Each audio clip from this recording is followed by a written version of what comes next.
अस्सलाम वालेकुम एवरीवन।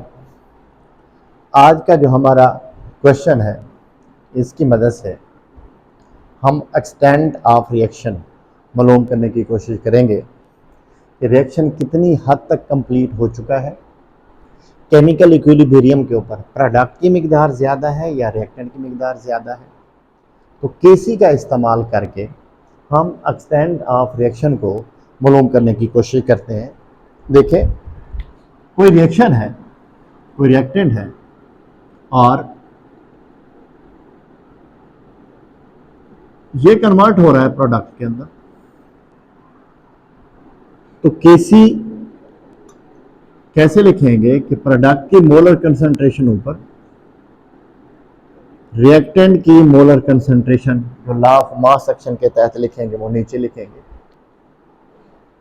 केसी तो एक न्यूमेरिकल वैल्यू है जो रेशो है प्रोडक्ट की मोलर कंसंट्रेशन ओवर रिएक्टेंट की molar concentration at the stage of chemical equilibrium. जब सिस्टम केमिकल इक्विलिब्रियम पे पहुंच जाता है उस वक्त प्रोडक्ट की मोलर कंसंट्रेशन और रिएक्टेंट की मोलर कंसंट्रेशन की जो रेशो होती है उसको हम क्या कहते हैं? केसी कहते हैं। तो केसी की वैल्यू तो तब ज्यादा आएगी जब ऊपर वाली वैल्यू प्रोडक्ट ज्यादा हो, रिएक्टेंट क्या हो? कम हो।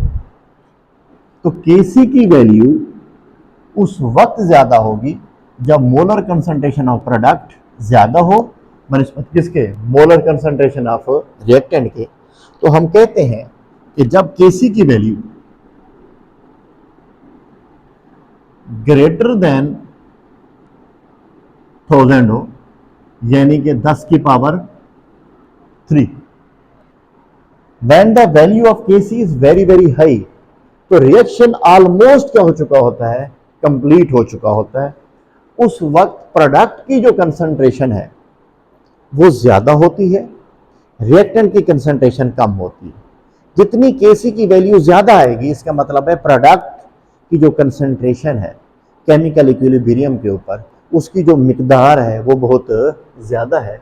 जैसा कि इस रिएक्शन में देखें, इसमें देखें कि केसी की वैल्यू बहुत ज्यादा हाई है एट 25 डिग्री सेंटीग्रेड। तो इसका मतलब क्या हुआ कि जो ऑक्सीजन की मिकदार है वो ज्यादा होगी केमिकल इक्विलिब्रियम स्टेट के ऊपर।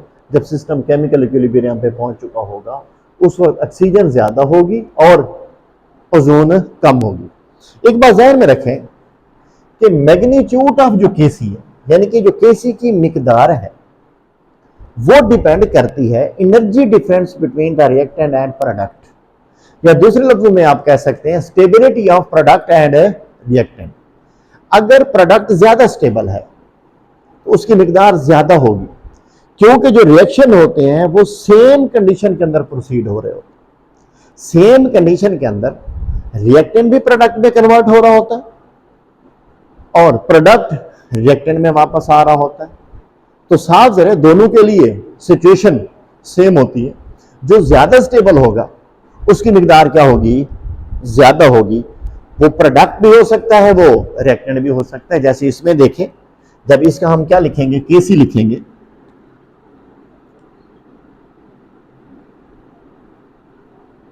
मोलर कंसंट्रेशन ऑफ ऑक्सीजन उसकी पावर क्या आ जाएगी? 3 over molar concentration of ozone उसकी पावर 2 आ जाएगी। जब ये सिस्टम 25 डिग्री सेंटीग्रेड पे केमिकल इक्विलिब्रियम पे पहुंच जाता है उस वक्त जब केसी मालूम करते हैं तो उसकी वैल्यू बहुत ज्यादा क्या आती है? हाई आती है।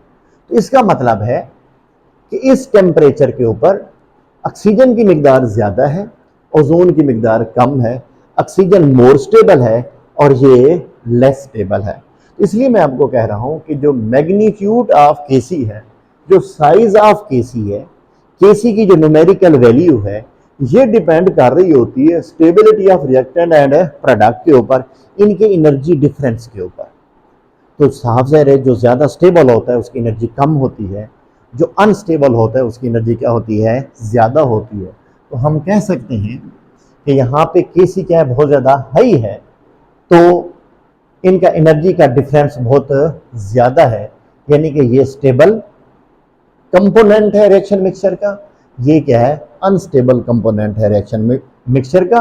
और Kc की वैल्यू बहुत ज़्यादा हाई है, तो रिएक्शन ऑलमोस्ट क्या हो चुका है, कंप्लीट हो चुका है। और जब Kc की value less than 10 raise to power -3 यानी कि 0.001 या आप कह सकते हैं 1/1000, जब Kc की वैल्यू 10 की पावर -3 से कम हो, इसका मतलब क्या हुआ कि जो हमारा रिएक्शन है वो प्रोसीड होने में उसे बहुत ज़्यादा डिफिकल्टी है, वो प्रोडक्ट की तरफ नहीं जाना चाहता, रिएक्टेंट अच्छी खासी मिकदार में मौजूद है और प्रोडक्ट बहुत थोड़ी मिकदार में मौजूद है। जैसा कि इस रिएक्शन को देखें, इसमें देखें कि Kc की वैल्यू न होने के बराबर है, तो इसका मतलब क्या हुआ कि ये जो हमारे HF की कंसंट्रेशन है रिएक्शन मिक्सचर के अंदर at the stage of chemical equilibrium, वो बहुत कम है और ये क्या है, बहुत ज़्यादा है, यानी कि रिएक्टेंट की स्टेबिलिटी ज़्यादा है, प्रोडक्ट की स्टेबिलिटी कम है। तो और अगर Kc की वैल्यू इन बिटवीन हो 10 raise to power -3 to 10 raise to power 3 के दरमियान हो, तो हम कहते हैं कि केमिकल इक्विलिब्रियम के ऊपर जो रिएक्शन मिक्सचर होता है उसके अंदर रिएक्टेंट एंड प्रोडक्ट की मिकदार अच्छी खासी क्या होती है, मौजूद होती है। जैसा कि इन दो रिएक्शन को देखें, इसमें Kc की वैल्यू क्या है, 4 है, ना वो थोड़े से ज्यादा है, ना वो पॉइंट यानी कि ना वो 10 की पावर -3 से कम है, इन बिटवीन है इस रेंज के। इसका मतलब है कि केमिकल इक्विलिब्रियम के ऊपर इनकी मिकदार, रिएक्टेंट की और प्रोडक्ट की, दोनों की मिकदार मुनासिब जो है कंडीशन में मौजूद होगी, मुनासिब मिकदार क्या होगी, मौजूद होगी। इसी तरीके से इस रिएक्शन को देखें, Kc की वैल्यू ना बहुत ज़्यादा है ना बहुत कम है, तो इसका मतलब है ना वो 10,000 से ज़्यादा है, ओ सॉरी 1000 से ज़्यादा है, ना 1/1000 से कम है। तो इसका मतलब है कि केमिकल इक्विलिब्रियम के ऊपर NO2 और N2O4 की अच्छी खासी एक मुनासिब मिकदार क्या है, मौजूद है। तो इसको नोट कर लें, बाकी इंशाअल्लाह ताला क्या पढ़ेंगे, कल पढ़ेंगे।